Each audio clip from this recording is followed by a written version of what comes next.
All right, welcome everybody to class 3 already of tonalism. And this week we're going to be talking about balancing design and details, which I think for a lot of us is really an interesting subject, really important. Some of us are attracted to the more abstract, more minimal work, while others of us are definitely really attracted to a lot of detail. And what I want to do is share how we can think about both those things as we're building up our painting. And just to let you know, there's no right answer. So, if you're really into detail, color, texture, all those things, that's great. But if you're just more excited by the movement and the big pieces of the painting, the design, the flow of it, that's also fantastic. Real quick question I asked the Lindas who showed up first here, always do. About how I've been sharing a lot of images from artists to reinforce the ideas of the lesson. And I just want to know if that feels like a good use of our class time, because it's definitely cutting into the demo time and critique time. But I just wanted to see what you guys felt about that. I love it. That Linda Morgan O'Connor and Nyla were saying that maybe not so many images, which I'll take into next class because I already have a lot of images, but we can skim across them. And I'm really excited to share an artist that you guys probably don't know about. But anyways, real quickly, what do you guys think about that, seeing so many ideas and kind of discussing them together? I love it. I do too. More example, the better. What's that, son? I saying like the more example, the better for me to understand. Oh, okay. All right, Me well, too. good. It reinforces Thank it reinforces what we're learning. Yeah, Obviously what you're doing is a work in progress, but to see it finished by a master, I think is a positive reinforcement. I think so too. I really think it's valuable. What's a fun challenge for me is we've got so many different artists here. We've got so many different tastes, and I feel like I'm getting to, for a lot of you, I'm getting to understand what it is you're looking for in your work and the work of others. And so it's fun for me to, when I'm looking for examples to talk about, to say, okay, here's a heavily detailed one. Here's one that's just more design based, or here's one that incorporates animals, or, all these different things. Just to let you know that there's no right, there's no wrong. It's, trying to find the things that inspire you, that excite you, and make you want to learn more about whatever it is. Great. Okay, well, let's go ahead and let me pull up my little example and we'll just jump right to it.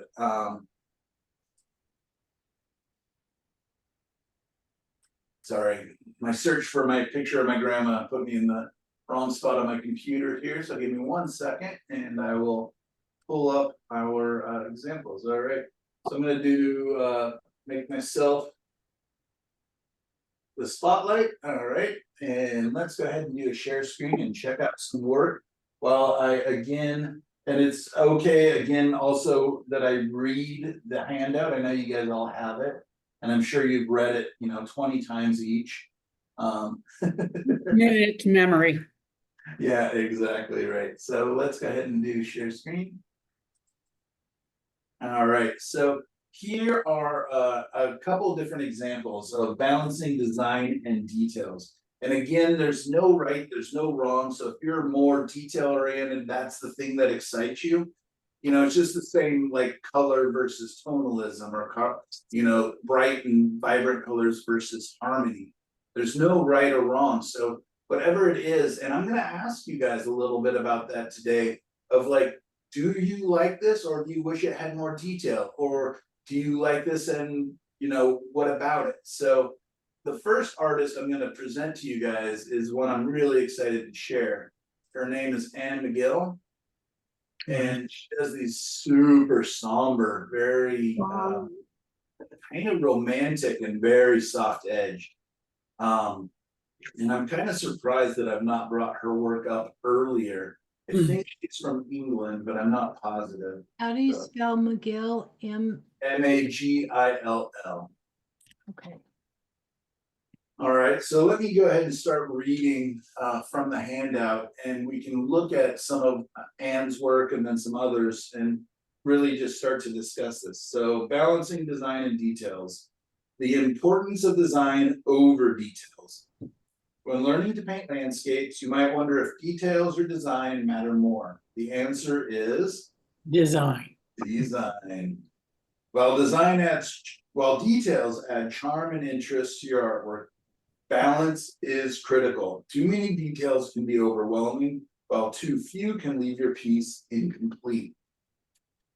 Right? So isn't this such a nice harmony of detail and design?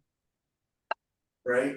You got these uprights, you got this movement, there's enough motion, it's not a stagnant piece. I don't really know if he's looking at his cell phone or what he's doing, but I just love like kind of a narrative aspect to Anne's work. Wow. And then the color choices are just gorgeous, right? Concentrate on the motif through patterns of light, midtones, and darks before diving into details.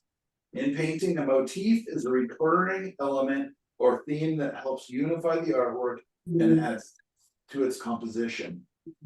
Integrate details into the design without confusion about what's more important. Right?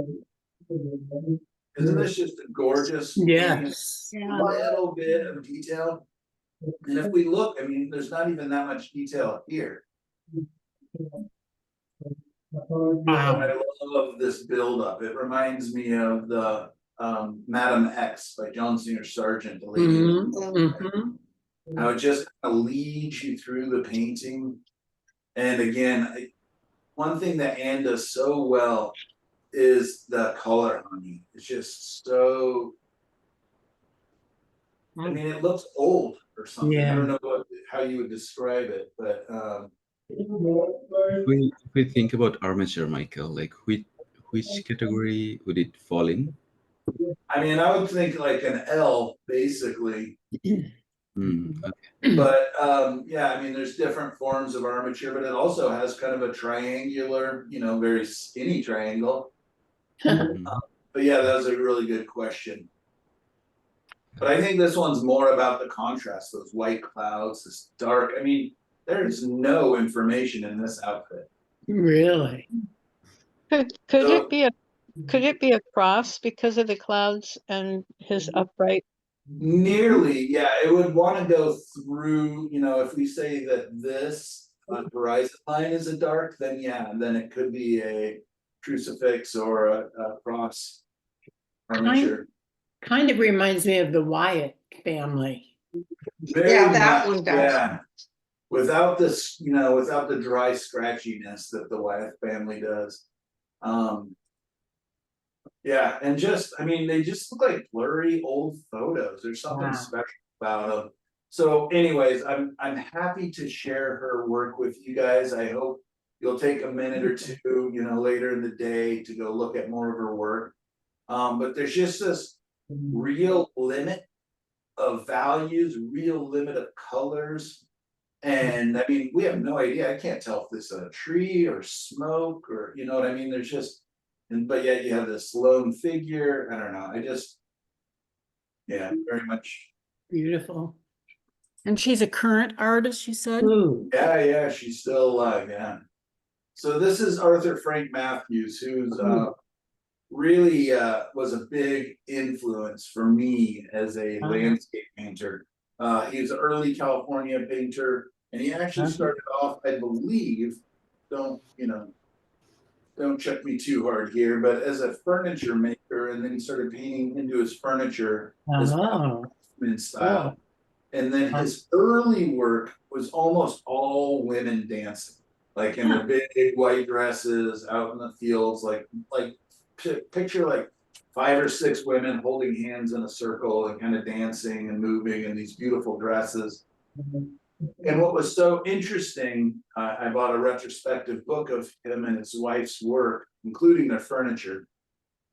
And what I really noticed eventually was that the movement in a lot of his trees mimicked the movement in these dancing women, like these arms, Oh. beautiful things. And it really meant a lot to me, like, oh, we can bring personality to these trees and this movement. I mean, look at those trees back here, right? You can almost picture them as kind of dancing and moving, and I really like that. So, okay, going back to the reading, building your landscape painting foundation first.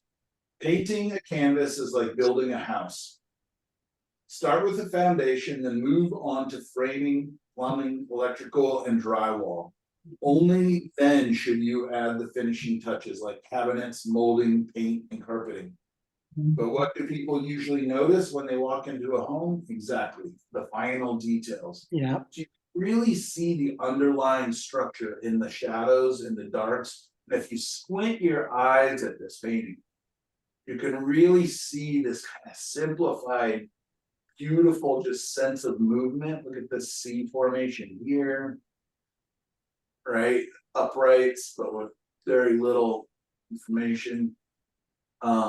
Yeah, they're not in order, unfortunately. And this is an artist, I'm not sure if you can read the signature. All right, simplified design, selective details. Remember this mantra, and this is not my idea, but it's one I've been using for the last couple of years.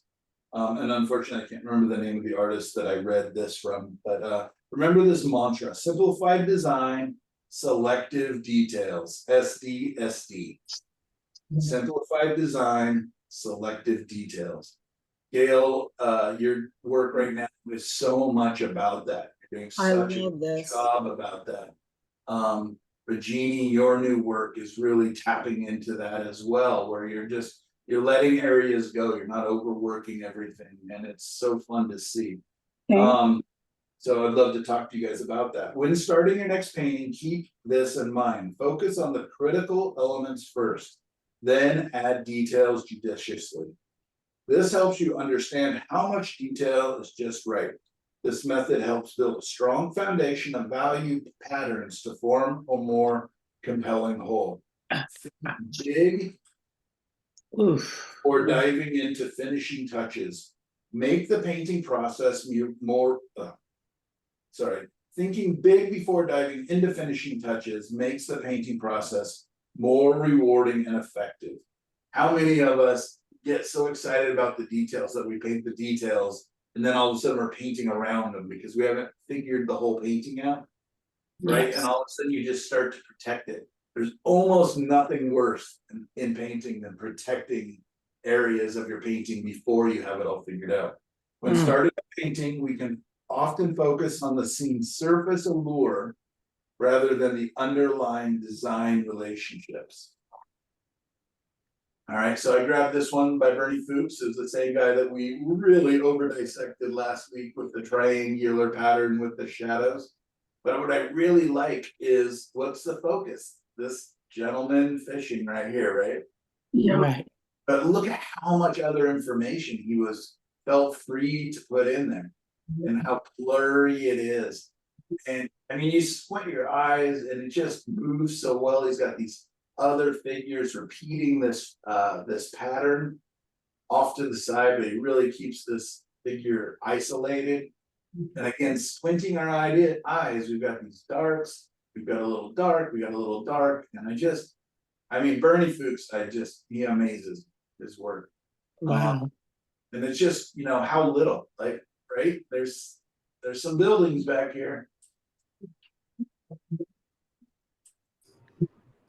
but they're not dominating. Beautiful sparkles. This figure. But look, 50% of the painting are these leaves. Yeah.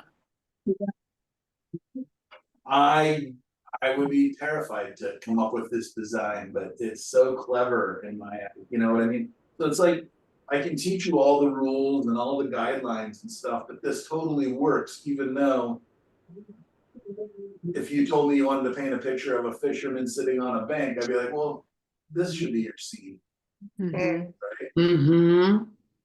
Versus this. No, I So like that's this. where it's so important to really think out your design, because this is just so clever to me. Yeah, I Yeah. like how it's got the sun shining through the leaves. It's really pretty. Isn't that gorgeous? Mm-hmm. And then it comes down, it's getting less.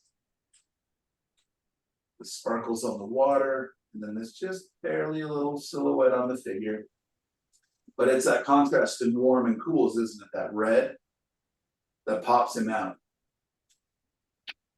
Yeah. Wow. That's Whoa. the Brett Cotton. Balancing act in landscape painting. Details hold different importance for different people, whether artists or collectors. Some artists prefer a lot of detail while others keep it minimal. The crucial factor is the reason behind including more information, Mhm. right? So we can tell that there's a figure walking, solitary. You know, it's a very almost solemn scene. But look at these great design elements leading the eye, movement, right? It's basically almost an X. And it's the figure's almost exactly in the middle, Yeah, sure close, isn't it? which seems like you shouldn't do that, but it totally works. And why do you think that is? It's got to be the design. 100%, yeah. Look how off-centered the design is, Yeah. right? If this line right here, this darks, came into the corner, Yeah. it would blow it out, right? It would be so hokey and perfect and Yeah. Wow. Wow. isn't that amazing? Evidently he sold it. I have no idea what the red dot is. Love that. But I mean, just talk about minimal. This is Brent Cotton, the same artist that we saw in the previous painting. And it's just so minimal. I mean, you can just tell he used his palette knife and just scrubbed in. It's just, I mean, I don't know if this is a sketch for him or a finished painting, but it's just lovely. Like there's just some kind of a poetry. So I'd like to ask you guys about this, and there's gonna be a couple other examples. Who likes this and who really doesn't like this? Who feels like this is just a not complete image or not worth, you know, time and effort? I would like to hear from somebody who really likes it first, and then I would like to hear from somebody who's like, yeah, not for me. And I just want to discuss that. I love it, Michael. I love it. I love it. Okay, why? I like the color in it because the red, for me, his design is saying something to me, that there's mystery, there's interest, the red just excites you and makes you want to go on and see what's beyond this path. And the path is simple, but he's not on the path. He's Right. not on the path. He's doing his own walk through this mystery of the beautiful, exciting, vibrant red forest beyond this pale, dark, greenish, yellow, golden color that he has on top of it. Mhm. Perfect. And now I'd like to hear from somebody who doesn't really like it.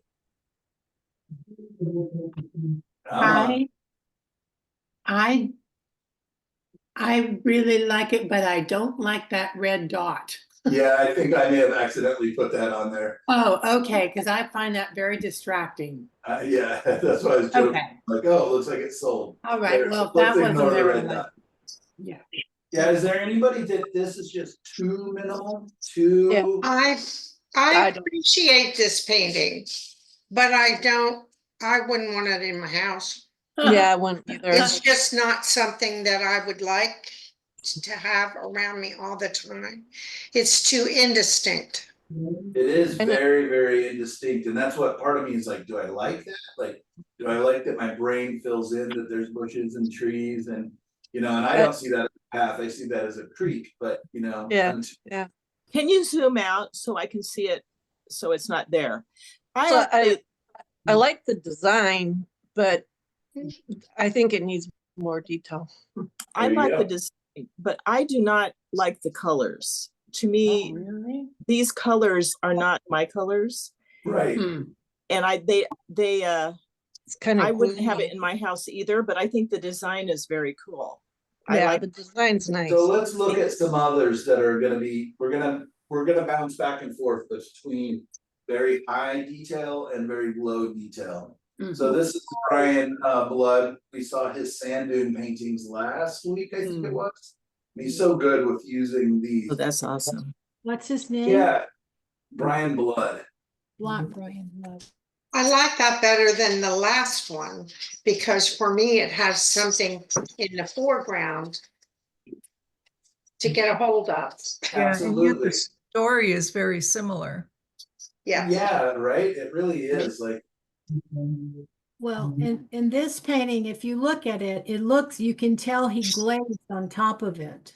Back to Brent Cotton's thing. He glazed all that haziness on there. What's his last name again? Blood, Blood. Okay.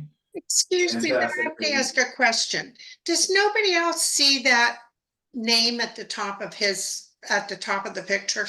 I don't see it. I see it. Yeah, yeah. It's I just see in it. tiny little, but Yeah. it's at the top of the picture. The spelling and everything is just in tiny. Yeah, Yeah. see, Yeah, So mine if is you the other can't way. see it, if you're looking at a little screen, feel free to ask, and I'll say Well, them that's as true. well. But yeah, I like this because it's kind of an in-between, right? It's not highly detailed, like none of the grasses are, you know. See, they're just shapes, they're just color variations, and we still know that that's grass, that's not grass, that's dirt, mud, sand, whatever it is, right? And you know what I mean, there's no leaves on these trees. They're just shapes. So this is kind of an in-between. Another Brian Blood. Hmm. And I just love the just zigzagging shapes, right? These S curves, he's got an X formation. It's just all about design, and then it does have beautiful greens and ochres and a little bit of pinks. But it's still very simple, right? I would almost consider it like a sketch. But sometimes sketches have such a power Yeah. in them. And the focal point is right in the middle. Right. You know how large any of these paintings are, Michael? I didn't take down any of that information. I imagine this is quite small. I know he does a number of little or like 8x10s and stuff, especially Really? kind of working on his sketches. where do you find all of these wonderful people? The internet. Mhm. I spend a lot of time looking at paintings and you know, observing, and a lot of times because I'm working on those California hills, and Brian Blood paints a lot of California hills. So just kind of looking at the colors of different times of the year and things, and so, oh, this is a good example for our class. Look at this S. Look at this S. Look at this X. Yeah. Look at the upside down triangles. in there. Do you feel that sometimes, you know, like the painting you just showed, as simplistic as it is, does it fall apart if it's large? Because you know, if that's a 8x8 or 10x8 or something like that, that's one thing. But if that were 6 feet wide and you've got all those large green spaces, does it fall apart? It's hard to know. Yeah, I don't know. We actually, the hospital that my grandmother was in this weekend, they have murals that my friend did, Amanda Houston. We looked at her work last week. And they're gigantic, you know, like 50 feet tall by, you know, 100 feet wide. Oh. And they're pastels, and they just blew them up and turned them into wallpaper. And yeah, they totally fell apart, but at the same time, from across the room, they really read well and were very welcoming and harmonious. So it really depends, Gail. Like, at that size, like, is it become an abstract painting almost? Is it about the colors? Like, yeah, maybe it does fall apart if you don't like green, but if green is your color scheme you're looking for and you have a large space to cover, maybe it really ties the whole space together. So yeah, I don't have a good answer for that. Like, does it fall apart? You know, and if you did paint it large, you'd probably bring in more detail and, you know, start to differentiate areas. But there's a lot of artists out there that just kind of block in big areas and make really interesting images. This is Charles Melville Dewey. And again, this is just kind of, it's not overly detailed, right? But it's got enough information. We can tell there's bushes, plants, reflections, you know, and then he does kind of break it up. And this is Hassan, what I was talking to you last week about your painting was that, you know, he's got this big tree form and then just a little bit of detail along the periphery tells us that there's leaves, right? And kind of breaks that space up in a really beautiful and interesting way. And then also Nyla, this reminds me of some of your newer paintings where you're getting these beautiful greens and auburns and ochres and getting these beautiful combinations of color. This is Kurt Hansen, who unfortunately passed away a couple years ago. But he just, I mean, a lot of his, this one even looks like maybe it's pastel. But a lot of his paintings have this kind of pastel feeling. But again, just looking at the design, looking at the underlying, you know, big structure, we just concentrate on the darks and how that builds up, and then you just put a little bit of lights into it. And again, squinting our eyes is just such a great way to observe the underlying, that foundational structure that's building this painting. This is David Sharp, who's one of my favorite artists to look at right now. He's very loose, very gestural, and a lot of his work's almost straight abstraction. This one's a little more representational. But again, real loose, but the design is doing, you know, 90% of the heavy lifting. But again, we're gonna, if you like it, it's probably because of the beautiful colors, right? It's really strong, warm colors. Oh my. Yeah, I just love the sketchiness. You can tell they probably did this in just a matter of minutes. But it's all about just the foundational lights and darks and this kind of simplicity of design. But at the same time, it really sings because of the warm, the cools, the warms, the mediums, and really a strong, again, squint your eyes at it and look at how the painting just tightens right up, or we can make it small.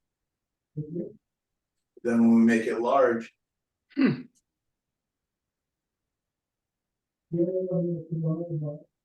George Ennis, so this is getting a little more detailed. This is kind of a more complicated scene for George Ennis, who I think of as kind of the godfather of American tonalism, at least kind of the leading figurehead and the name you're going to hear the most. And so this one has a lot. There's a lot of colors, there's a lot of information, kind of an interesting, almost circular design within it with an S-curve. You can also say there's a cruciform here or a L. You know, there's lots of different design elements going on here. Going back to kind of a more simplified and clean look. This one I really like. This is Jennifer Moses, who I think I've got a couple of hers on here. And Jennifer Moses, this kind of looks like I love the painting and I love most of her work. But it does feel like kind of an underpainting to me. Like I would say, okay, I'm now 2/3 of the way done. Now I'm going to come in and start adding my detail and my information. But when I look at her work, I'm like, am I overworking? Like there's just such nice movement and a flow to the work. John Felsing, who does super simplistic, very again, beautiful colors, interesting textures. Just a hint of design. All right, so let's go back. So Bonnie, you said that you didn't really like the colors in the other one. Is this getting closer to kind of a color scheme that you would get behind? I love this one. Darker paintings, yeah. Yeah, what is his name again? George? John. John. And then Felsing, F-E-L-S-I-N-G. Yeah, I really like his work. And every once in a while, he comments on one of my paintings, and it just makes my heart sing because Yeah. I really respect his just how he is very selective about his details and information. And look at this, like just letting areas disintegrate. Always has kind of disintegrated corners. Also, I mean, just this interesting undertexture that he's using. I just find him to be very creative. And there's always, I mean, his paintings are always have this kind of ultra just sense of harmony to them. But it's also kind of a sense of drama. I mean, Yeah, I've seen a lot of drama in there. yeah, and look at that little orange window. What's happening there? Yeah. And that just a little bit of reflection on the stream. Yeah, that's what I was looking at. I like it. John Francis Murphy, again, very, almost feels like he's just sketching out his idea. He likes to have a figure hidden in there, as does a number of the early the tonalist painters. A lot of times you can't almost tell, like, is that a figure? Is that a, you know, stump? But I really love the lost and found edges. I mean, just it's so nondescript, but at the same time that terrifies me in my own work. I just feel like I haven't taken it far enough. Wow. Yeah. All right, so we look at Kevin Corder's work quite a bit. And he does quite detailed stuff, but I just love like the fact that this is all about this area, but again, just like the previous painting with the big tree and the light coming through it, it's just this big quiet area is really interesting and exciting to me. Yeah. But at the same time, he could have cropped it down and made this a beautiful painting.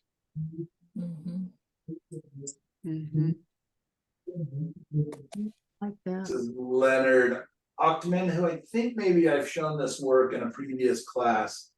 But again, I just love the contrast of lights and darks, but also at the same time, he's not overly giving us much. But then look at these little branches and little bits of flowers or whatever. It's just, you know, how much is enough? What's too much? What's not enough? And that's, you know, that's up to you. You've got to decide that. Who was that artist, Michael? That was Leonard Ochtman, Ochtman. I've not seen a lot of work. I'm not positive. It might be an Australian artist. This is from 1885. It's always nice when the artist puts that date. Lisa Larrabee. It reminds me of John Felsing's work in a way. You know, these big kind of unfinished areas. And again, this reminds me, Reggie, of kind of what you've been doing lately in some of your foregrounds and stuff like that. Yeah, it's really interesting. Again, if you listen to me in the past, I would tell you to edit the painting here, right? That's the focal point, that's the interest. It's almost like they painted it and then deconstructed it by just brushing over everything. Yeah, I think that is a common tool that a lot of artists use. Yeah, and so what do you guys think of this big, open and kind of vague foreground? I Right? absolutely That's love it. helpful, like how it feeds into this, or do you think it'd be more successful just to edit it? No, I No. like it in. I like Like the, it. I really like that, but it just scares the crap out of me to do it. Yeah, me too. Mhm. I'm You can so do it. hesitant. The So light hesitant would to do not that. be as bright and luminous without that dark foreground, I don't think. Exactly. Yeah, I agree. If everything is special, nothing is special. Oh, man, whoever said that is a genius. That would be, yeah. And I'm watching on a small screen, so I'm sorry, but how do you spell the last name? Larrabe. Thank you. Larrabe. And his first name? Lisa. Oh, or her. Okay, Lisa. Boy named Sue. But yeah, I mean, this would be just a beautiful painting, like, and again, this is what I would do, this would be my instinct. Mhm. But looking at it as a whole, I'm like, you know, it's really interesting. So that's what, when we are working on our painting that we're gonna all do together, you know, we're gonna figure out as a group an image that we all are gonna paint from. And I'm kind of hoping that there's multiple images we could paint. And I'm hoping that we all just take the time to just say the what if, what if, what if. If you haven't been in my previous classes, write that in all caps, what if, on your notes, because that is one of the most important questions you can ask as you're editing and designing your point painting. Is, you know, what if this was a vertical, even though it seems like a horizontal design, right? Again, this is my instinct. This is how I would probably paint it. If I was out standing next to Lisa Larrabee, you know, in the marsh and we were painting together, I would probably zoom in and do this. Yeah. But Lisa did this because she thought, what if there's this big foreground to make this, like Lisa just said, to make this more special. Mhm. Yeah, really interesting. Are these images gonna be on Padlet anywhere, or? I'll try my best to I get them know on it's a there. lot of images. Yeah, it's a lot, yeah, so Mark Bonet, or Bonet, I believe. Just again, I love his use of strong shadow, strong light. Beautiful. Another one that I just think is so beautiful. Isn't that really interesting? Wow. Beautiful it is. My God. I'm sorry it's so low resolution. Yeah. Oh, there's one of mine. This is an old painting, but I like this. I like this, again, the contrast, the lights and the darks, and just trying to kind of make these interesting tree forms. This is Michael Workman, Ooh, cool. and that, look at the mountains in the background. It's so interesting having a dark backdrop. I think Wow. Sandy, you were working on a painting like that a class or two ago, where you really wanted this kind of face lit, strong light with dark backgrounds, which can happen on stormy days or different things. And again, Michael Workman, if you look at his work, is really, really abstract, and he'll have little areas of detail, but Michael Workman is very much, just like Linda said earlier, an artist that will go back and obliterate with his palette knife, with big brushes, and just completely destroy areas of his paintings. And have you noticed his use of red, yellow, and blue? Mm. Yeah, so beautiful. I love it. Nancy Bush, who does these just big, beautiful, sort of simplistic images of creeks and streams. Her paintings are, you know, a lot about the colors. But I really like, I don't know if you guys can see that, the contrast of those pinks and greens. Yes. And who is that? This is Nancy Bush. I Wow. believe she lives in Texas, but I'm not. But again, it's another painting where I'm like, oh, I would have been happy to paint that. Right? Mhm. That makes sense to me as a design. So, you know, all of these are rules, guidelines, ideas I'm giving you.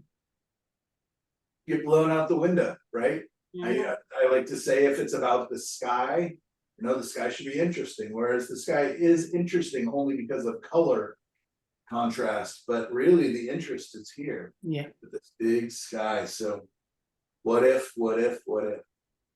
Oh. This is Paul Batch. Again, I'm grabbing a bunch of paintings that are about design. And some of them have more detail, some of them have less. Paul Batch does these really tight and rendery, beautiful tonalist paintings. But I like this one because it again, it feels like a sketch. It feels like an idea that he's trying to capture and get down. You know, Michael, when you talk about in a painting, you have to have a place for your eye to rest. Mm-hmm.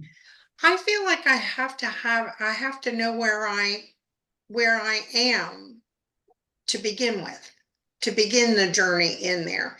And I think that's why I really don't like those empty places at the bottom with absolutely no detail. I don't know where I am. Yeah, so let's look at another one like that. Wow. Oh, wow. Nice clouds. Who's that? Yeah.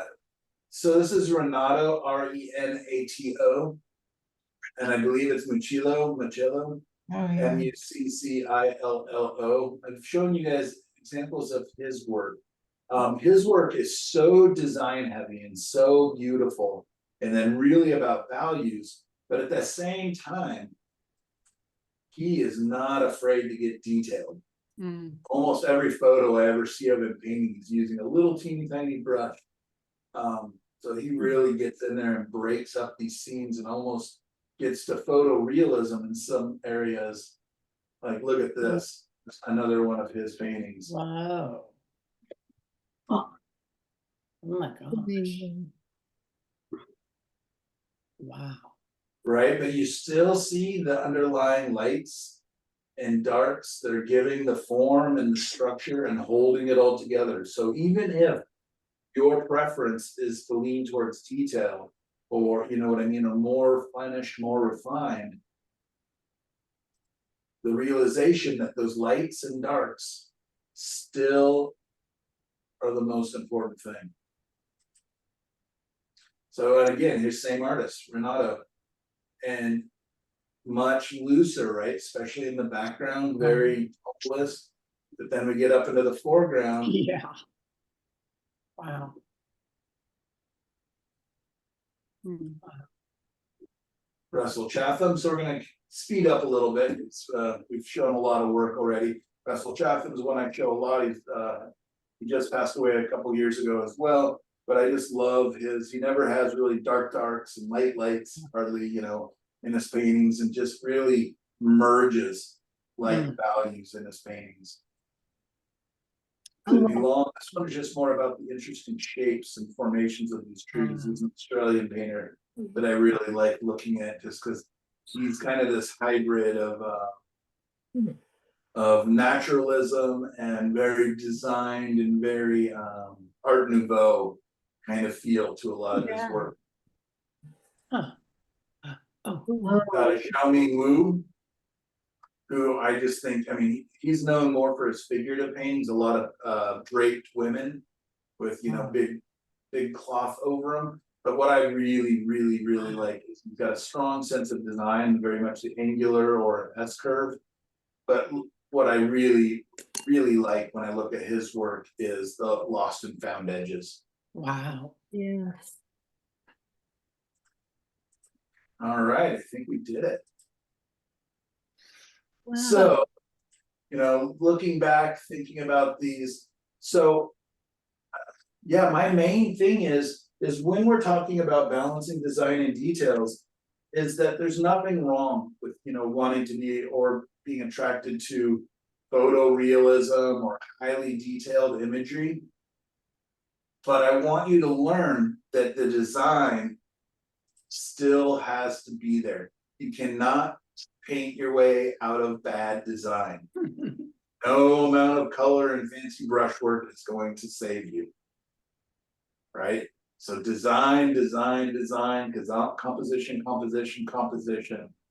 is really, you know, in my world, it's over 50% of the painting. It's oftentimes not as fun or exciting as getting in and getting those beautiful colors in there and making it really dramatic and everything else.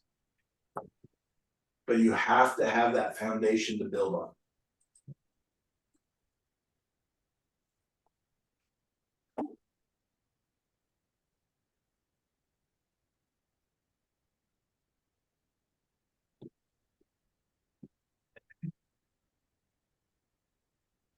I don't know what's going on. My computer's just thinking and thinking and thinking. I'm trying to do a stop share. I don't know. What do you guys see now? We're seeing the little thumbnails of all the Yeah. Okay. paintings And one picture. in one All right. picture. I just got a pop up that said Zoom meeting is not responding. So I'm going to go ahead and use this opportunity to take a little break. You guys get up and stretch your legs, and I may have to restart my computer because everything's shutting down and thinking. So I must have had too many things open here. Will that So mean let's- that we all have to sign back in, or will we all remain here if you sign? No. I've never seen it do kind of a catastrophic failure like this. Okay, So good timing at least. Yeah. So yeah, let's take a 10-minute break. We'll be back at 11:30, 10:35. And yeah, and we'll decide if we want to go to the demo or if we want to talk about your guys' work next. Demo. I'm gonna go ahead and Who's the close it artist? down. I liked it. Michael, who's the artist of the little photo right there? Right there. On the Yeah. side. That's Kevin Corder, Courter. You're gonna love his work. Yeah, I do. I'm looking at his website now and it's gorgeous stuff. All right, I'm gonna go ahead and shut this down if it lets me, because yeah, everything's freezing up. So I'll see you guys then. All right, I'll see you back in a couple hours. I gotta go to the dentist. Okay. Bye-bye. Bye.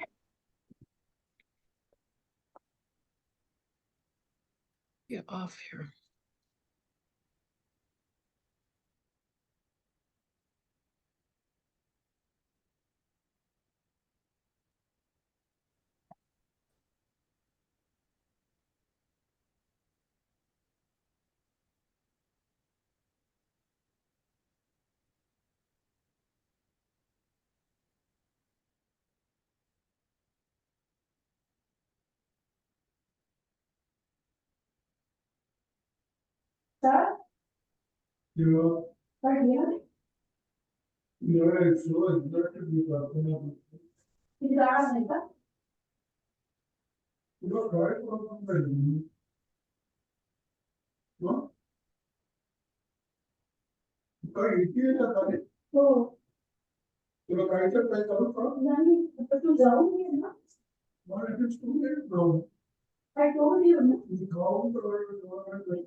Okay.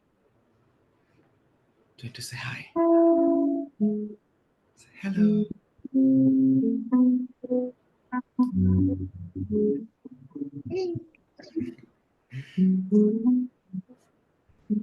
Hello, Linda. Hello, Cheryl. Hello, everyone. Hi.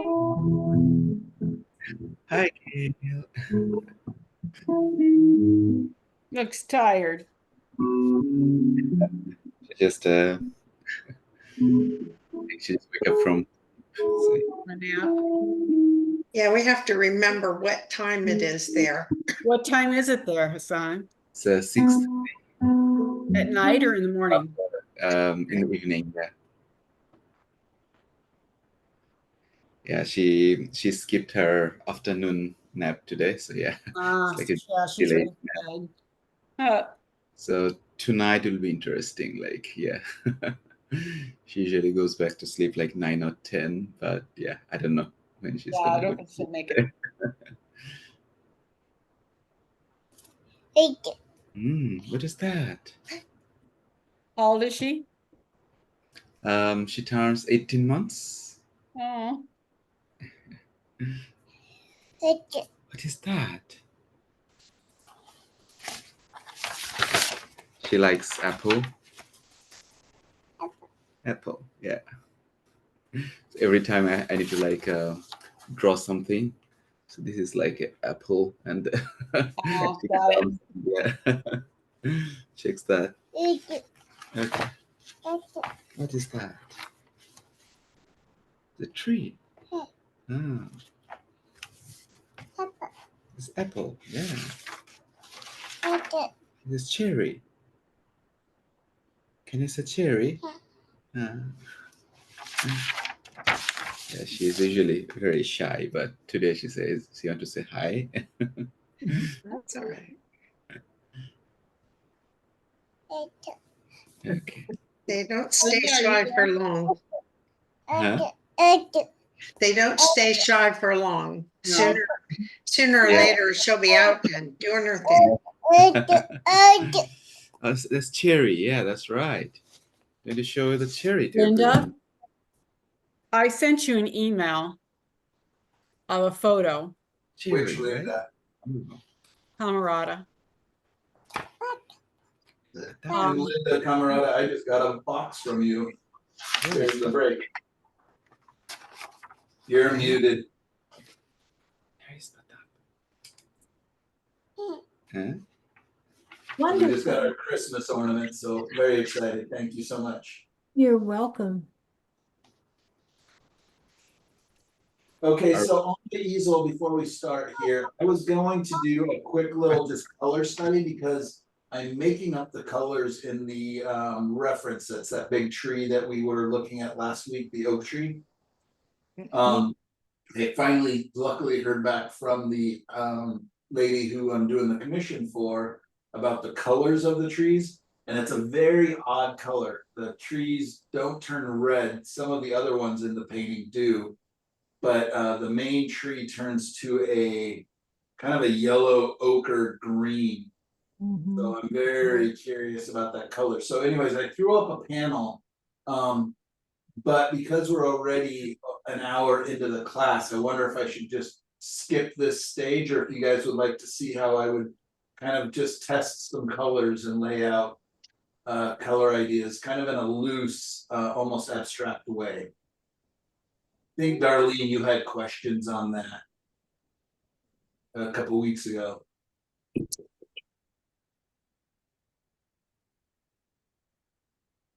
Anybody? Don't skip it. No, don't skip Don't it. skip it. All right, No. that'll be fun. You guys will get to help me choose my color scheme for this painting, so. By the way, when I Googled California oaks, one came up, were those colors, that yellowy, greeny kind of color. Yeah, so I think she says they're called live oaks. Yeah, And what's funny is lots of the other ones, and she sent me some fall photos, but again, they're really bad photos. Just Yeah. the ones that survived the fire. And some were red and some were yellow or all sorts, but the primary tree had this kind of, unfortunately, in my opinion, kind of the least fun color out of the options. So that kind of threw me for a little loop because I was really expecting to kind of go auburn red with it. And that would make all the greens so beautiful. But if it's kind of a washed out yellow gold ochre color, I'm very curious. Maybe you guys can help me. Like, what would, if this was a goldy, greeny ochre color, what colors can I put around it to help that look more special and interesting? Why don't you flip it and make the surrounding area more the red and rust, make it sunset. Yeah, okay. mhm. Or you could use just from your mother color is the dark, and then you lightened it with more of whatever yellow you're using for the outer area. And white. That's what I make a mother color, and then I make it, that's what you taught me anyway, I think, Mike. I make, Look back at him, Linda. and then I make it cool and I make it warm. And what area are you talking about, Linda? Like the real dark areas, make that your base mother color, and then you lighten it for cool and warm for each side of the tree on the outer edges. Okay. Which would be that golden yellow, greeny olive.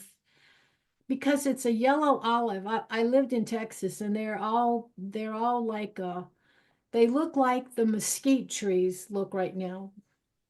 Or the creosote trees. They're golden, yellow ochre, green, and it can be dark in the middle and lighter on the edges. Yeah, and I'm thinking the light's coming from the left, hence the long cast shadow. Yeah. Half shadows could lean toward purple. Yeah. Ooh, purple might be a nice counterbalance color, kind of a purple gray, Yeah, which I was thinking about bringing into the sky and stuff. Actually, I was looking at Nyla's painting that she posted recently, and she had these beautiful gray clouds that I was thinking might really play nicely off that.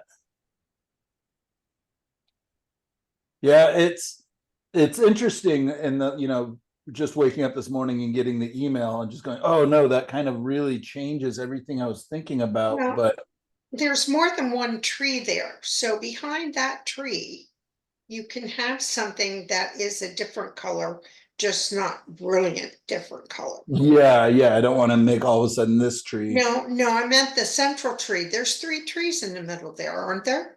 Right. Or 2 at least anyway. 2 or 3, yeah. And that's the other thing is the photo that I got is so bad that I really can't tell where the separation is on these. And I'm a little bit nervous about, all of a sudden her going, well, that's not the shape of the tree.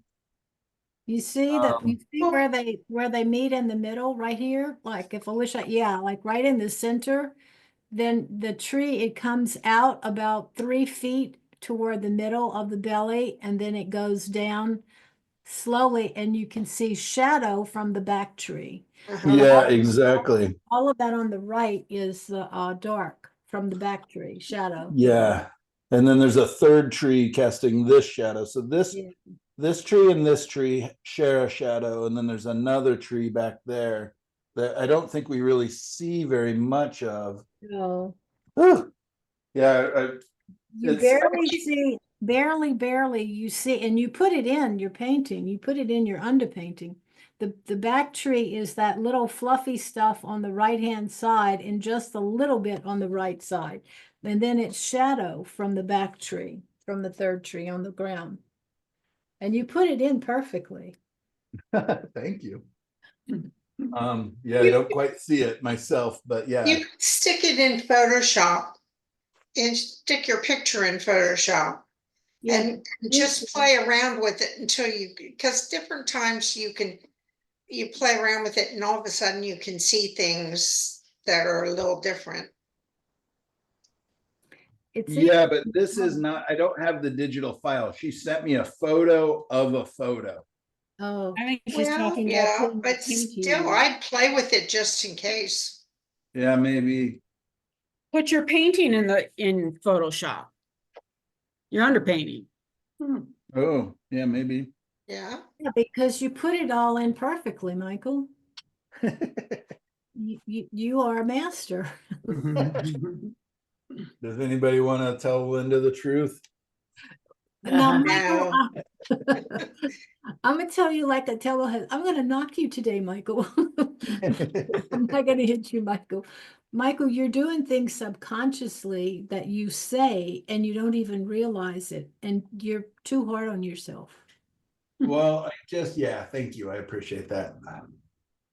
So let's go ahead and knock in some big shapes, and then we're just gonna throw some colors on top and see if we can figure out a color scheme that's going to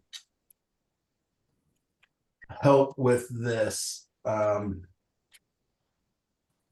I'm just kind of making a dark to kind of knock in some of my big shapes. And I'm not going to worry again about making it, the perfect representation. But what I'm going to do is just kind of get my big shapes, my big forms, and get an idea of what colors, what kind of a color scheme can I use to play off now that I know the colors of that tree. And so a lot of times when I'm unsure, I will just do a quick sketch and kind of figure out the color patterns, the mother colors, the harmony.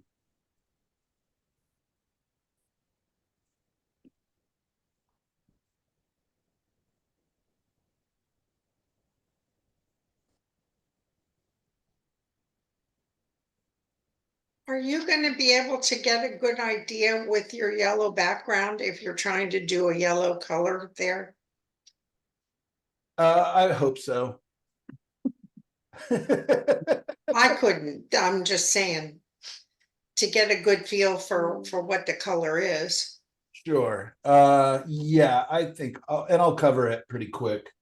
I'm just going to be going for big, loose, kind of that whole lesson that we're dealing with is, design versus detail. But this is also design versus detail versus color. So trying to kind of figure out a scheme that will give us harmony, make beautiful colors, but at the same time. And isn't that kind of fun? Just Yes. little just darks and lights and just, I mean, even like if I was out plein air painting, I'd be already kind of happy about this start. Yeah.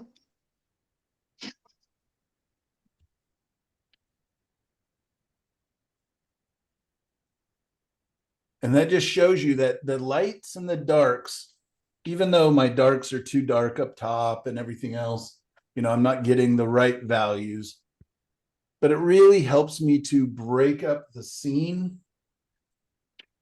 Is that ultramarine and something else? Yeah, ultramarine, burnt umber, quinacridone red, touchy yellow ochre. It's just a dark.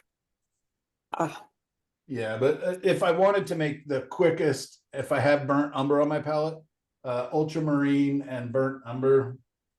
Or I guess this is raw umber that I have. I don't know why I have raw umber on the palette, but that just makes a really nice dark really fast. And it's not like a black where everything just gets sucked up into the void and becomes muted. I can use these colors to I already kind of messed up though. This should have been at about the halfway point, this horizon line, but we're just going to pretend. All right, so let's go ahead and start with the sky because I think, remember the sky in the reference. Oh, I should probably start recording now. No. But if you remember in the original photo, the sky is kind of nothing. Yeah. And it's almost an even split between horizon, you know, the line of the mountains is almost right in the middle. Yeah. So last week we talked about the cloud formations that I could use. All right. You guys got me too excited. Mhm.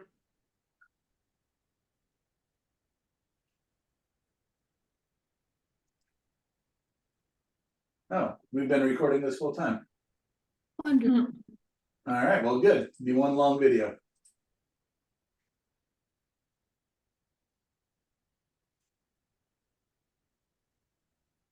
Oh, yep, all right. Even though I dropped off, evidently I kept recording, so good. Now let me just spotlight.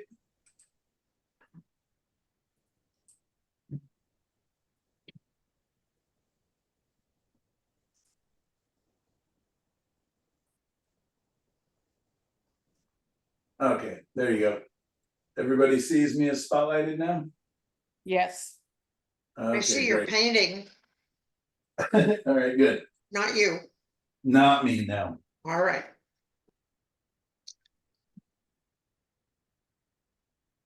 All right, so in truth, I should have lowered my horizon line, but because we're really working on just color schemes and ideas, I think it's still gonna work out.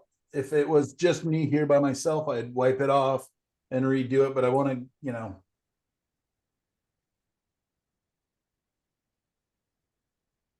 So oftentimes when I'm doing these, I will take that second or two to clean my palette. And I like to have a lot of space for mixing colors, especially when mixing colors is the main objective. So I will, you know, take that second. And now we're thinking about the sky and how can we make that interesting, especially when we get back to the actual image, because it's a 50-50 split, which is not good, as we all know. But I'm thinking that we have these clouds in here. So I'm thinking, you know, getting into what the most important part for me is going to be the gray of the clouds versus the light side of the clouds. Also, the temperature of the sky. We've got the light coming from the left, breaking across. So I can probably even use this dark. And let's add some pale blue. The colors that are over here are leftover colors from a previous painting. So they are all combinations of these colors. So basically this color here, which looks like kind of a light gray blue, is ultramarine blue, white, and some kind of a contaminant from the other colors. So it's a really nice kind of a neutral. So what I want to think about is the shadows of the clouds, the base, the bottoms, because I like to paint from dark to light often, not all the time. So when I put it on here, it looks quite light. Here it's kind of dark. And I want to make sure I've got a lot of range. So I've still got to put some mountains back here. So I probably want to lighten this up even a little more so I can add a little more of that, a little more white. I get myself in a lot of trouble when I overly darken the base of the the shadow sides of my clouds.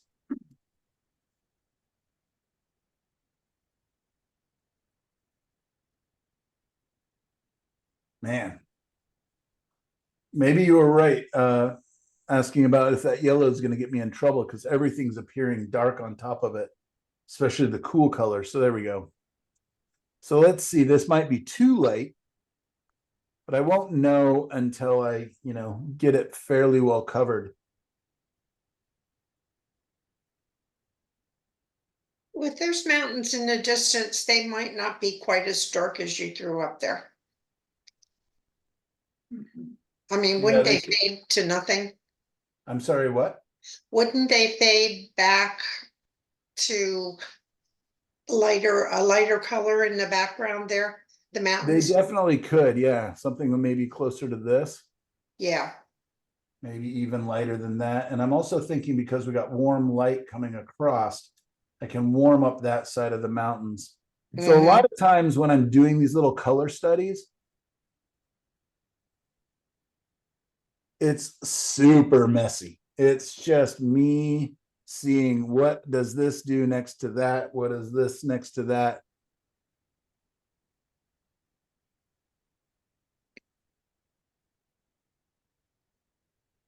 A lot of times too, it almost ends up like, okay, I learned my lesson, don't do that, but I can still, because I know what not to do, I can continue to move on to the painting.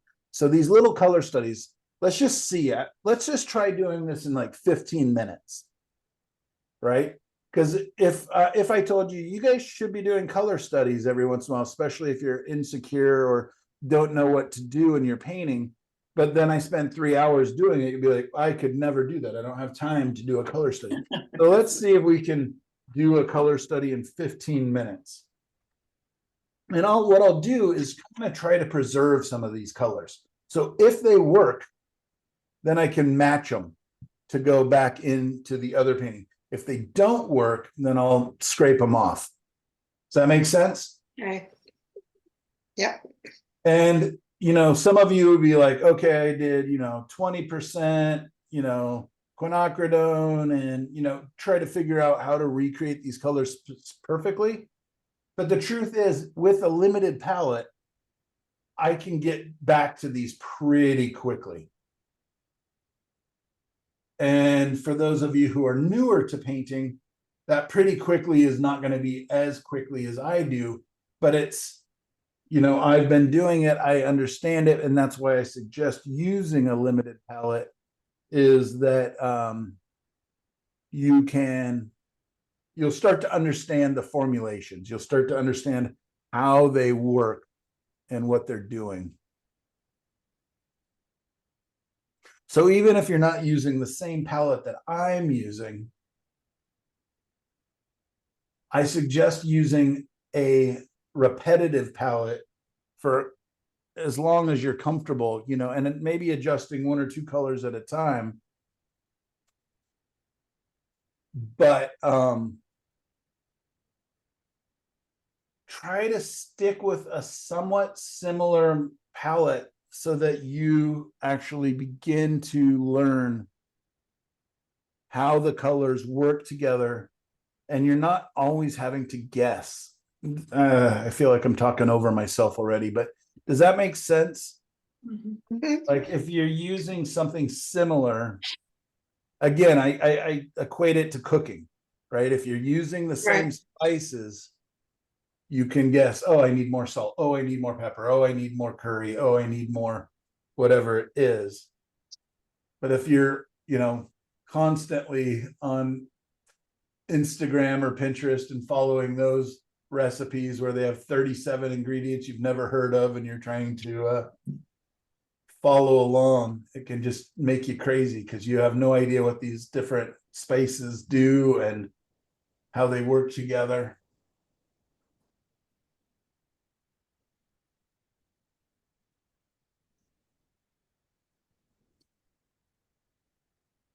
So I'm trying to find a gray blue. So you can see it went from a kind of a purpley gray, which is beautiful on the underside of these clouds. So I can come back to that. But I'm looking to the sky kind of in these open areas here. So I want it to be vibrant, but not so vibrant. I want it to gray down and neutralize.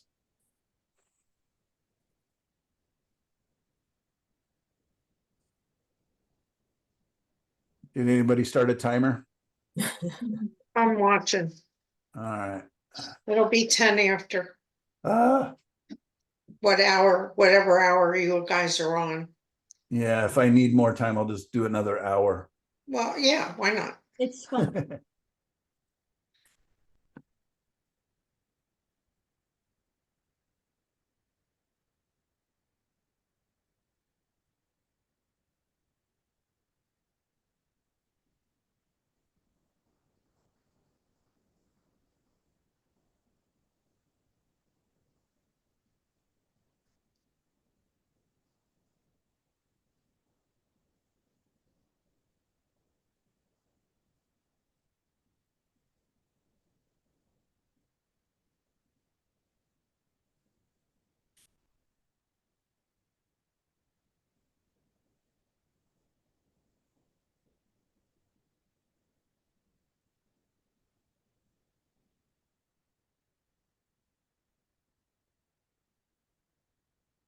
All right, so let's go ahead and see if we can punch some light into those into those clouds.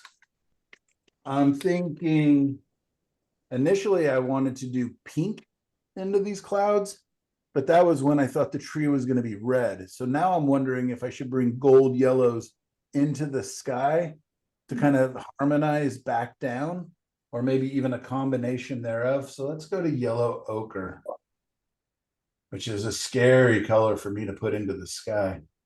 So let's just see what that does.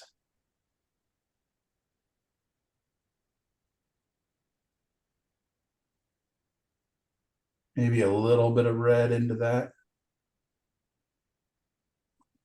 Kind of like that though. See you guys see that shift? Yeah. Yeah. I did a yellow ochre on top with a reddish transition color.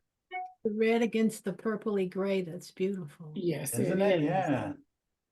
And that's why, I mean, just literally, here we are 15 minutes in, and I'm already getting more comfortable.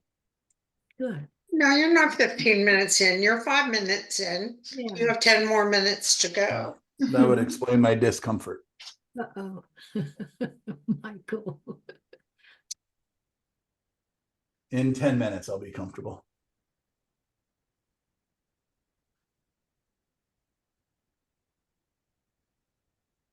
Let's do an experiment. Let's see what happens if I go to the pinks that I was hoping were going to be in my tree. Oh, look at that. See that?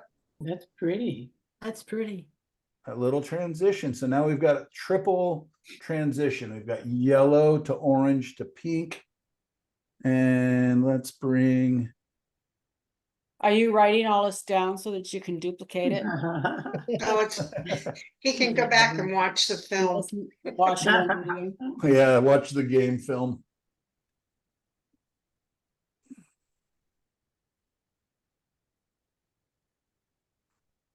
I do not hate that. No, Yeah. No, I like it.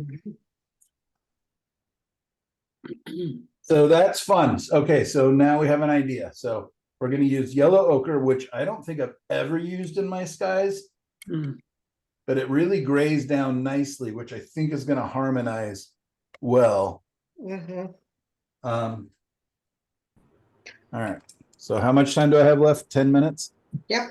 All right, let's get rocking. So now we're going to come back down into our shadows. I'm going to go back to yellow ochre. So normally yellow ochre is not a color on my palette, but I do happen to own a lot of yellow ochre, as probably most of you do. yeah. And it's a great shortcut color. It makes just kind of a grayed down, earthy yellow with a bit of red. See, it looks green. I love it. Next to those colors you have there. Right, yeah.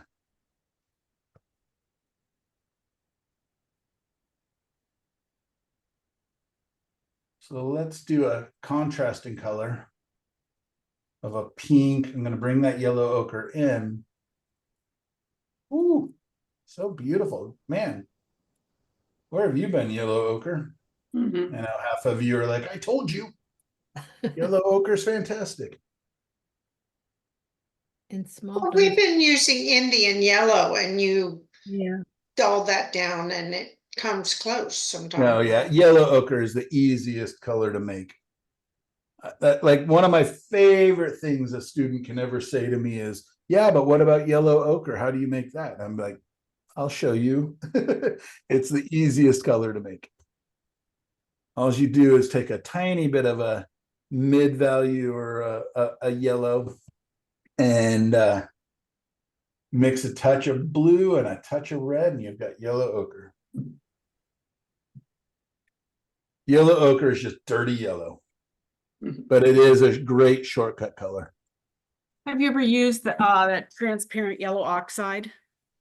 Yeah. Yeah, in I have fact, that. I just did this whole book cover with that. Wow. Oh, gorgeous. Oh, that's so fun. That's beautiful. Look, a cat. Just And do a it. baby. I just put the white Aw. blanket in today. I'll have to recolor that after it dries, but yeah, it's about a witch that finds the little baby in the forest. Oh, that's beautiful. Yeah, it's for a book cover for an anthology series. But yeah, that transparent yellow is fantastic. But the truth is you can make it really simply, Gail, by just mixing a touch of the transparent red into Indian yellow. Or to make the transparent red oxide, you mean, or the, Yeah, exactly. Yeah, whatever, earth red or whatever. yeah, I like mixing the colors because everything's more uniformed then. Exactly. Yeah, that was another one of those. Well, I've got this tube that's been sitting here for years. Exactly. May as well use it. And this year, more than any other, I've done a lot of experimenting with colors that I don't normally use. I blame it on you guys. And it's been a lot of fun, but it's also caused me a huge amount of heartache and frustration, which I also blame on you guys. Michael. That's a shame. If it wasn't for you, no, but it is a lot of fun to, doing these different Zorn palettes and stuff that we did in the last class, and different ideas is sure fun, and it really helps me to just think of, again, that what if, which is so important. And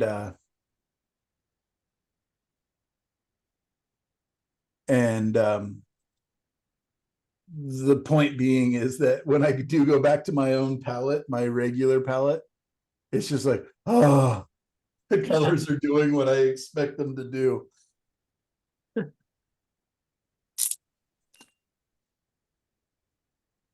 It's fun to be surprised, but it's also fun to come home to the things you get and understand. Yes.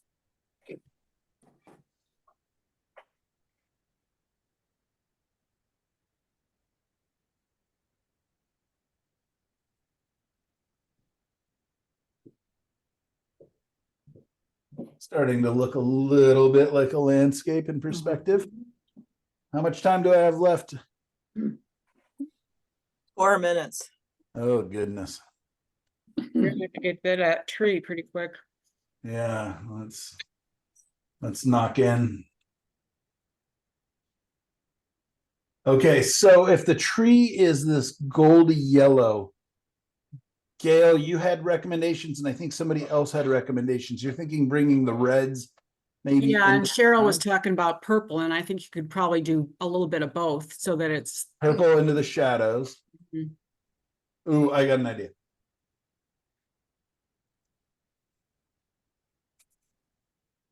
Sorry, beautiful brush. I'm just destroying this, one of my most expensive, nicest brushes, because I got to scrub it in to save time here.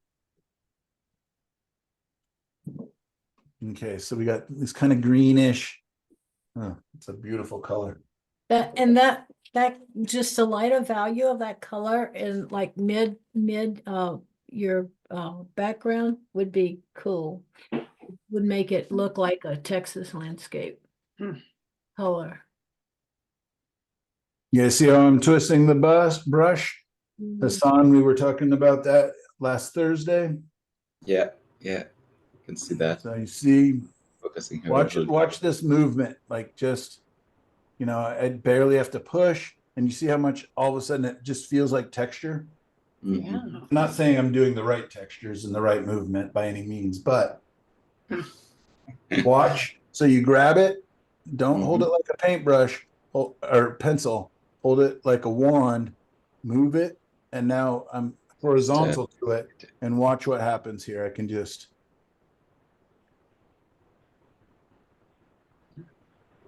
Lovely texture. Unpredictable texture. unpredictable, irregular, but at the same time, I can push down where I want to get into the shadows. I can do a light, breezy, soft touch on top. So let's get a little bit of light. This is for just to show wet into wet. So this is probably going to be too bright of a color, but I just want to show you, I'm going to bring light into this tree right here. Nice. Perfect color. Right? And you see that's just a light touch. That's wet into wet. That was 3 layers of paint before I came in. So this is the 4th layer of paint. So if you're ever finding yourself going, I can't keep painting, the painting is too wet, wrong. You can keep painting forever as long as you have a light touch and you load up that brush. You've got to get some paint on there. And that's where I go wrong. Is loading, and I never seem to mix enough paint. And I think that that's just because I'm painting larger now. Could be. Yeah.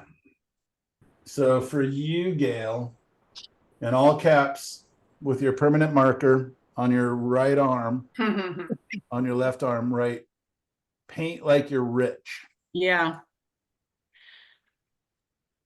Well, it's not so much that. I've just always liked the really thin layers and glazing. Yeah, no, and I'm half joking, but yeah, I mean, there's nothing worse than making the perfect color and then running out. Yep. Now looking at your painting, I think that those back hills where you've got them kind of gray, you need to be a little purple or make that yellow. Yep, that needs to be purple, lavender or something to make your yellow greens pop out. Okay. Remind me in a second when I'm to that section.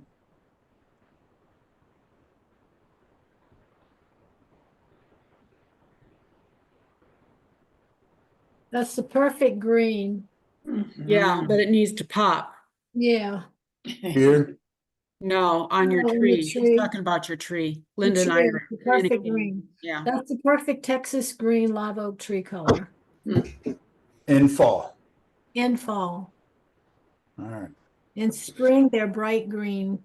In summer, they're just dark green. It's fun to watch how the colors change in the trees. Yeah, and I like that blue haze on the Just backside. to differentiate. Yeah, the coolness. See, that's perfect, Michael.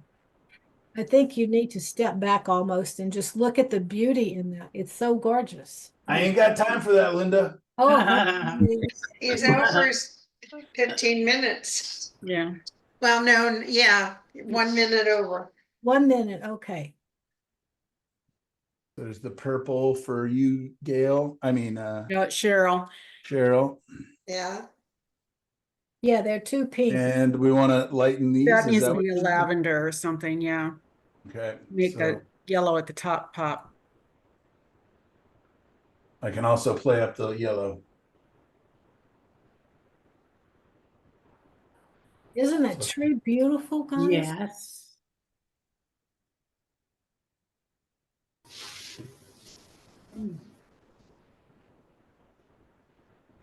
Let's put a yellow band right above that to help that pop. Michael, the shadow is purple. Is that because of the sky dome, like sky reflection, It's because or Cheryl told me to do it. like artistic impression? Yeah, I don't know. Oh, yeah. Some people hear voices from the sky. I only hear Cheryl.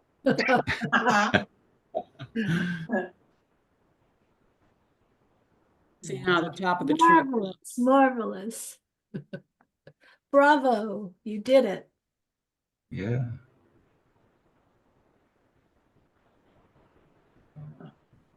So interesting shape here that's bothering me. So I'm going to push this back Soften it.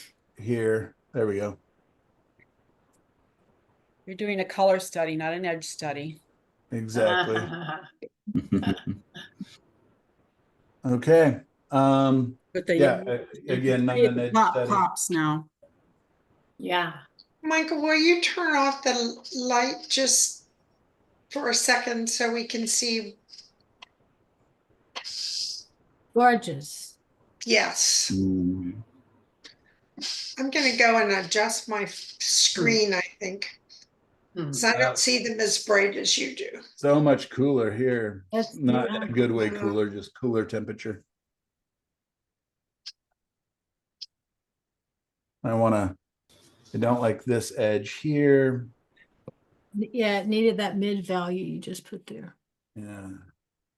And now in springtime, brighten the trees and put the blue bonnets on the hill. Yeah, exactly right. But now we're in Texas again. We're in California. Oh, California, dang. Well, then you'll have to put poppies on the hill. Yeah, put Yes, red yeah. red and orange poppies. Thank you.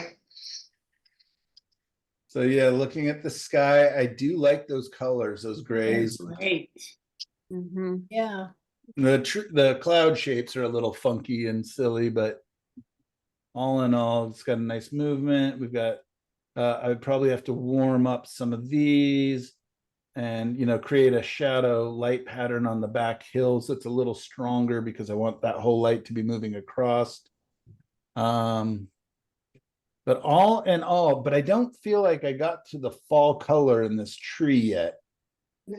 Just a little brighter yellow, just a Yeah, that's what I'm yellow wondering green. is, Brighter yellow or that or yellow a stronger green oak. color, yellow green color. Yellow again. On the right, on the left side, where the sun's hitting it, you could have like right there, that color, whatever that was. Is that more pure ochre? it Yeah. is, yeah, I'm rubbing it into the green. So I'm just adding more yellow ochre to the green. But then doesn't that blend in with the background? I know, that's what scares me. Yeah. I would try at least a little bit of a brighter yellow just here and there to bring it out. In the tree or in the? Yeah, in the tree, like the edges. To the very end. Just put one or two dots in there and see what it feels like. All right, this is your fault. I know. It's all right, blame me. Not quite. What about orange? Well, I'm wondering, what if not on the tree, but what if behind it? So let's go to the Well, other side. then that's fine because it's awfully quiet. back there. Yes. That could work. Yes. That works. So instead of the tree, we'll keep the tree. Yes. Okay, so where's light coming through? So let's look. Got light coming across here. There we go. Yeah. Yeah, now that offsets it. Yeah. Totally. Yay. Yeah, Telling that you, color on the hills. takes a village. And I like the cool blue on the tree in the back. That's good. Michael, I think you just about did it perfectly. Of course. See, he's got this. All right, See, now well, that jumps out now. Before it just kind of blended. yeah, no, you were completely right. And I think you were right also about the purpley blues. So it's not so just a big dark mass. Yeah. I still got to figure out what to do here, but my shapes are funny because truly, like this tree is, coming down into here, and then this shadow back here. But like Gail just said, this isn't this isn't a finished painting. This is just trying to get my color scheme. So, okay, so I know it didn't take me 15 minutes, but it did not nearly take me 3 hours either. No, it didn't. It took you about 20, a little more than Okay. 20 minutes. So that's very much worth it time-wise, right? Yeah. Yeah. To just, to figure out so that when I'm going forward into my other painting, and again, if I had a better reference, Yeah. where I wasn't, and it's not only a bad reference, I'm also changing the season, changing the time of day, changing the sky. You know what I mean? So it's better to go ahead and spend 30 minutes here so that I'm not spending hours and hours and hours on a big painting trying to figure it out. And there's something already, I kind of like this. There's a freshness. It feels like a little plein air painting, like Oh, yeah. very sketchy and cute. Yeah. All right. So now I'm actually going to take a break and stop the video. My wife is leaving, and I'm going to go help her load the car for 5 minutes, and we will be right back. Okay. To the demo, or you guys can decide. Demo or your guys' stuff. I'll let you decide when we get back. So let me go ahead and stop the recording.